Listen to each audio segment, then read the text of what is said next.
Hey, how's it going, guys? This is Tom from UDS with another edition of UDS Interviews, our series where we chat to interesting people from around the world. Now, my guest this week is a member of a post-rock band that combine influences from the likes of Mogwai, St. Vincent, and more to create a truly unique sound all of their own.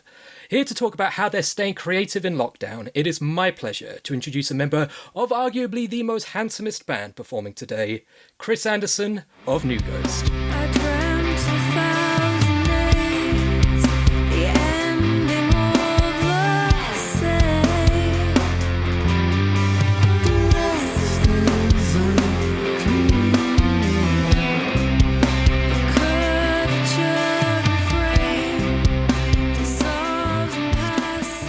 Hello.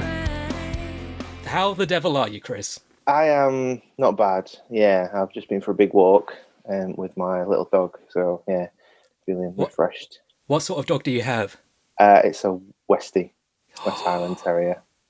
And can we know the name? Daisy. She's called Daisy.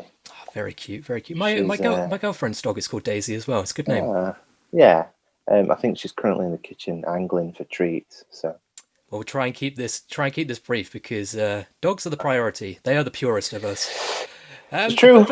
But for people who have clicked on this video, chances are they probably would have heard of New Ghost before. But I want to get to know the real you, and to do that, I have to ask the hard-hitting question straight out of the gate, and that is, if you yourself were a type of sandwich, what kind of sandwich would you say best represents you? Come on, it's an impossible question. I mean, you can big yourself up and go super elaborate, or you can just keep it functional but tasty. So I'm just going to go tuna and cucumber. It's a solid, versatile choice. He's really good. He's got everything you need in there. Although one of our collaborators, I don't know if he's allergic to cucumber, but when we were in the studio, I opened my sandwich, which was a cucumber and tuna sandwich, and he had to leave the room. So what are you going to do? I mean, if you're trying to get people to socially distance, just walk around with a big tuna sandwich like that, and I mean, that'd probably do the trick. But this is my sandwich, and I am this sandwich, if I was to be a sandwich. All right, this one's probably a bit more complicated given the nature of New Ghost, but what sandwich would New Ghost be? I mean, it'd be a different sandwich every day. I was going to say it'd be like a Subway. You just have a different sub of the day every day. It'd be one of those Sainsbury's where there's like 3 different ones in there, like a BLT and like chicken and sweet corn and a veggie one. All sorts. It'd be various different meal deals. all different varieties, all delicious. That's the key part. That's the all key delicious, part. Yeah. Absolutely. And different every day. Very cool, very cool. Well, you wouldn't want to have the same sandwich every day because it'd get really boring. But of course, as much as I would love to spend the next 20, 30 minutes talking about sandwiches, and have done in the past, we should probably talk about music. That's the reason you are here. And you're here specifically to talk about being part of the latest Buds and Spawn event. So first of all, for the people who aren't aware, could you just give a little bit of a background about what Buds and Spawn is and what it means to the local music scene up in your way in Sheffield? Yeah, so they're a local promoter that puts on really interesting, like quite left field shows in Sheffield. So Sheffield has always had quite an eclectic live music scene, but they, over the last few years particularly, had been putting on some really, really interesting gigs. And we were meant to be playing a show with them for Cavus Tarabi of Knife World. Obviously, that the pandemic got in the way of that, but they have kind of risen through the ranks of like local promoters, many of whom kind of appear for a few weeks and then disappear. But I mean, they've one of the, if not the best promoter in Sheffield, I would have thought. Just for the kinds of bands that they bring into the city. I mean, it does have a really eclectic music scene, but it's equally as well, it's quite disparate. It's nice having this, like they've, and particularly with the live streaming thing, what they're doing at the minute, like it's really, like we saw the footage as well, like what they are doing at the moment is really, above and beyond what most, I would say, promoters are doing in Sheffield. So Yeah, because I was going to say your set for Buds and Spawn, which, as you say, is being streamed digitally. That's already been performed. It's in the can. It's recorded. So, how was the Yes. experience of playing for Buds and Spawn? Yeah, it was awesome. I mean, we've messaged backwards and forwards for a while. I think that so a couple of the collaborators that have contributed to some of our recordings, they're friends with them. So we've messaged backwards and forwards a little before, and I've always wanted to kind of get involved in one of the shows that they've done. Just seeing some of the like really cool bands that they're bringing into Sheffield, because like New Ghost is, it's not, it's not like massively kind of. I mean, so I think a lot of the bands what they're bringing in, they have like quite like they're inspired by Cardiacs and these like really like adventurous bands. We're probably not quite in that same realm. We're more like a straight ahead, musically speaking, with like really interesting elements. But we're more, and I'm always conscious of that. So we want to be the cool bands, but we're probably not quite as cool as some I of think you're these pretty other, cool.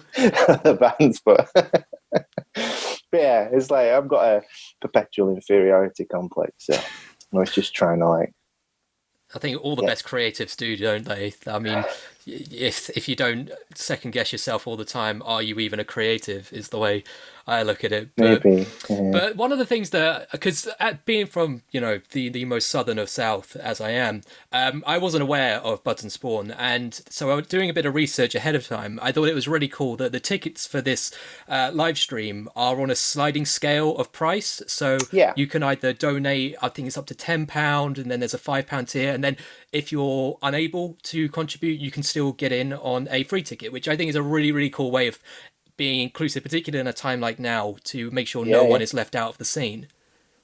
yeah. I mean, that's really, that's really important because I mean they've done a stream previously, which I think was the first one they did, which went really well and looked amazing. And I mean the quality of the recording, what they've done. Like we saw the video yesterday that she sent us. Laura sent us the video, and it just looks fantastic. And the audio is great as well. And so I mean you're buying. I know it's all very COVID centric, but at the moment, like streaming is a really important kind of thing for bands, and having and maintaining that community and having bands partake in something like that is really good. And to have it at that quality, and then to have this sliding scale, as you say, of tickets where people can contribute, and that money then goes into, it can get invested into further streams, and yeah, it's really good. Absolutely. And I mean, no, there's no way that live streams can ever really compare to being there in person. But one thing that I No. really like about what I've seen from Buds and Spawn and other people who are doing these live stream shows is the way that they're making the video itself and the performance itself into an extra layer of art form. It Yeah, just making sure that it's visually aesthetically pleasing is yeah, yeah, an extra cool level, and they've definitely hit the nail on the head with yeah. what Buds and Spawn are doing. I agree. Like the team they had doing, because we we were asked quite last minute to take part in this one. Hence why we did it in a quite stripped back fashion. It was just me and Nick that actually performed. But when we turned up, it was clear that this was, like we didn't really know what to expect. But when we turned up and there was the camera crew and the set, and it was quite intimidating. We were like, oh shit. But no, it was amazing. It was absolutely amazing. And now we've seen the video and the audio. And you're right, it will never, a streamed event will never substitute for the real thing. But whilst we're in this position, I've watched a few. I don't know if you've seen. Have you watched any like streamed gigs? Yeah, I've watched it. I watched a few. I've watched of all bands, Behemoth, the black Okay. slash death metal band. They did a really good one because they did it full pantomime. There was big crucifixes up on the wall and everything. This is amazing. If you're a black metal band or a death metal band, and you got to be. You might as well make it into a horror movie. But Yeah. I've seen both ends of it because obviously you can go for the full stage show like that, but you can also be Mm.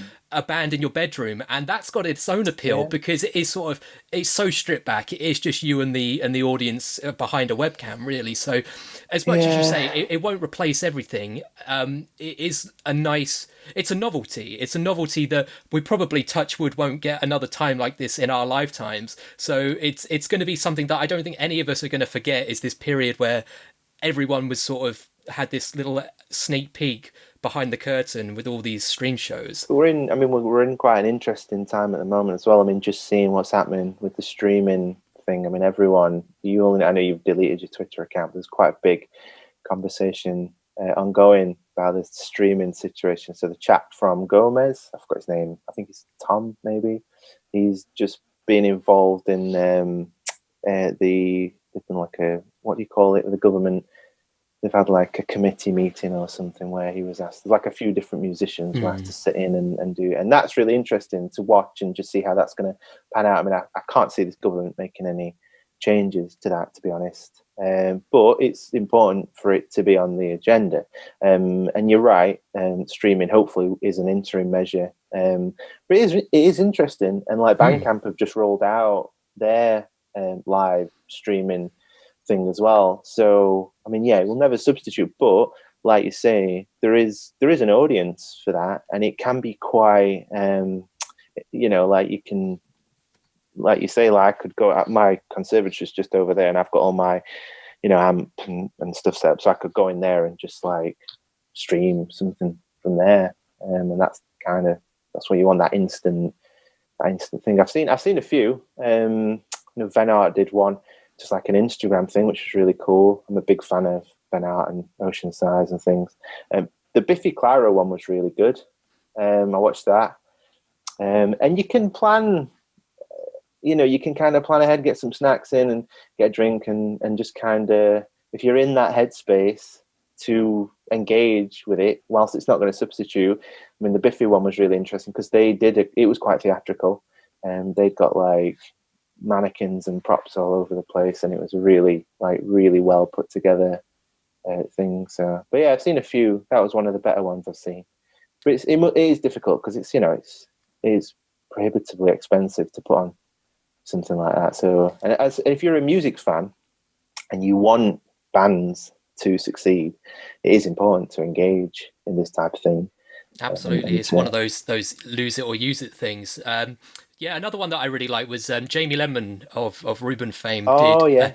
He did Total Request Live, where the entire set was just in through the comments, and it was him just trying to muddle through the songs that he hadn't played in about 10 years, which was quite funny. So yeah, you can if you've got the head to be a bit think outside the box, then these stream things can be a lot of fun. But I'm really glad that you mentioned Bandcamp, because by the time this goes up, I think we'll be in time for the next Friday will be Bandcamp Friday. So right. if you're gonna spend some money on Bandcamp Friday, why don't pick up the EP Future Is Dead, which is your latest EP released back in July. So it's been out for a little while, but it's a nice segue because I was going to ask, this is probably the first time in sort of a semi-live setting that you've had a chance to play these tracks.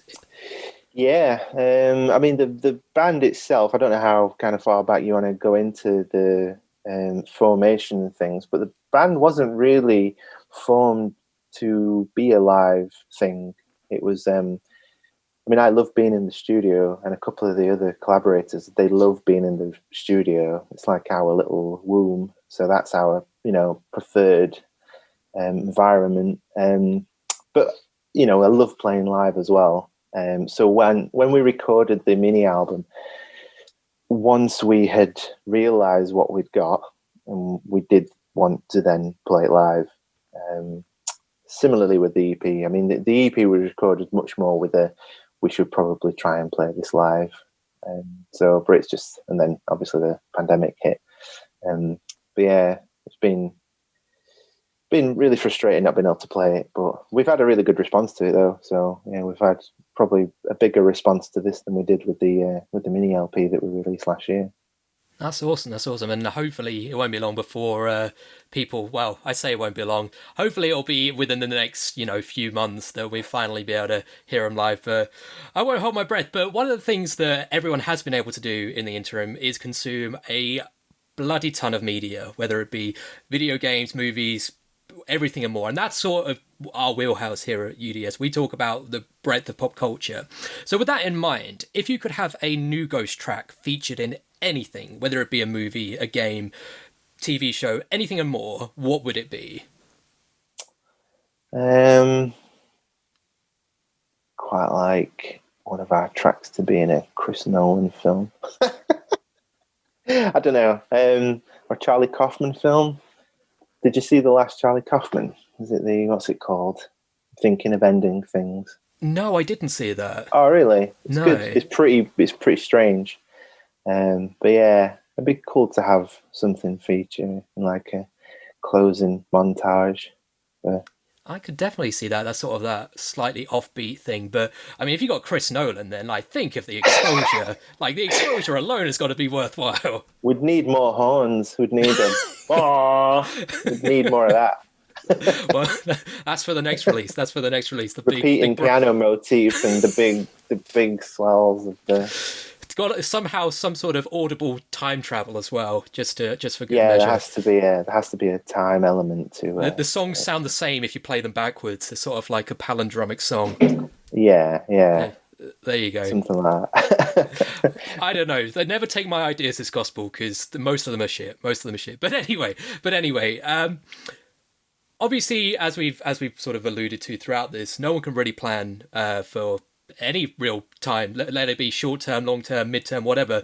But as best as you can, what does the future hold for New Ghost?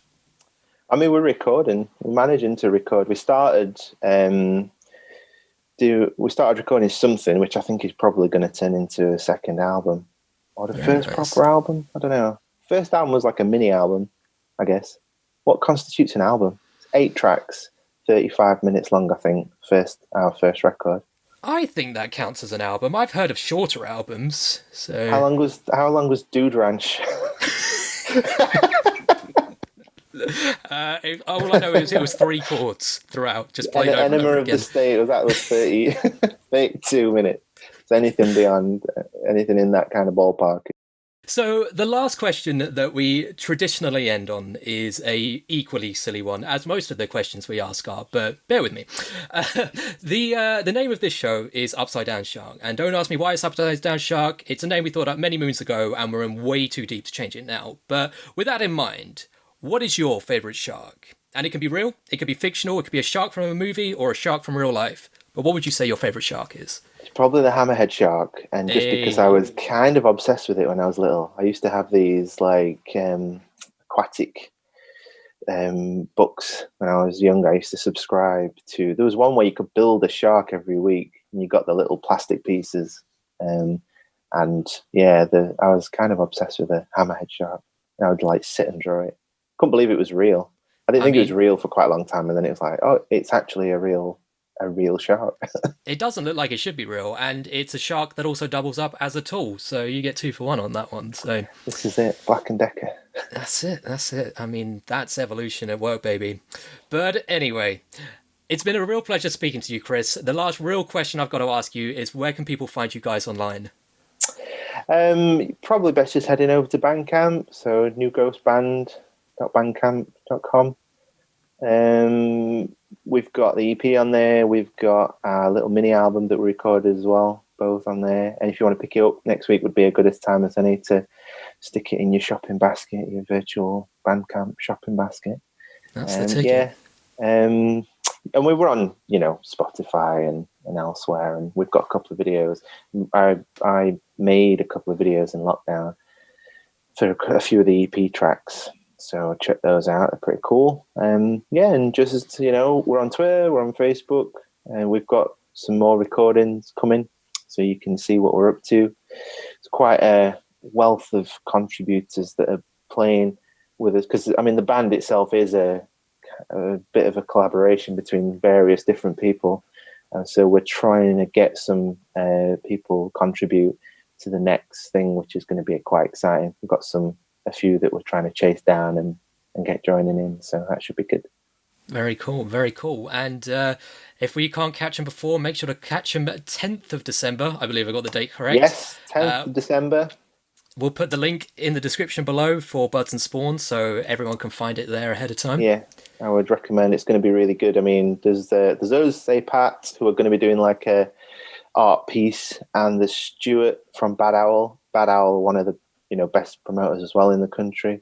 So he'll be talking about various things, but I would imagine be touching upon the COVID stuff and how live music is trying to get by. It's going to be a really cool show. Yeah, it'll be really interesting. There you go. It'll be a multimedia extravaganza, and you can put that on the DVD box because people still buy DVDs, right? Do they? No, they don't. But anyway, that is it for my questions. So, Chris, hopefully when everything's a little bit back to normal and you are able to hit the road again, we'll be able to do this in person because I've had a grand old time. Yes, thank you so much for having me. No worries. Good to do one of these again, as you say, in person without having one of those the thing kind of encounters where you're like wondering if the other person's going to kill you. That's it. I mean, what an exciting time to be alive. What a time. We're living through history. And for anyone at home, if you want to explore the history of Upside Down Shark, then why not subscribe to YouTube? We've interviewed all sorts of cool people. Not as cool as New Ghost, obviously, but they're still pretty alright. And we'll catch you next time.